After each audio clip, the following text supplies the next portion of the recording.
সুপারি পাচার চক্রের অভিযোগে গ্রেপ্তার ধীরাজ ঘোষকে রিমান্ড শেষ করে ফের আজ আদালতে পেশ পুলিশের।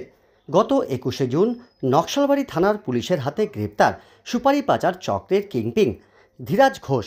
পুলিশ সূত্রে খবর, গত বছর নকশালবাড়ি ও ঘোষপুকুর মোট 5টি সুপারি বোঝাই ট্রাক বাজেয়াপ্ত করে পুলিশ। এই ঘটনায় কোনো বৈধ নথিপত্র না পাওয়ায় চোরাই সুপারির এই ঘটনায় মোট 10 জনকে গ্রেপ্তার করে জেলা পুলিশ। ধৃতদের রিমান্ডে নিয়ে এই ধীরাজ ঘোষের নাম উঠে আসে। পুলিশ সূত্রে খবর, বারবার নোটিশ দিয়েও পুলিশের কাছে সহযোগিতা না করায় ধীরাজ ঘোষকে গ্রেপ্তার করা হয়। ধৃতকে 6 দিনের রিমান্ডে নিয়ে এসে শিলিগুড়ির অফিস ও বাগডোগরার বাড়ি ছাড়া ধীরাজ ঘনিষ্ঠদের অফিসে হানা দিয়ে একাধিক নথিপত্র, হার্ড ডিস্ক ও পেনড্রাইভ উদ্ধার করে পুলিশ।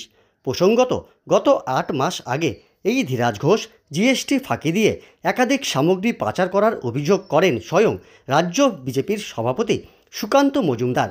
ধীরাজের 2 ঘনিষ্ঠ ব্যবসায়ীকে ইতিমধ্যেই জিজ্ঞাসাবাদ তলব করেছে পুলিশ।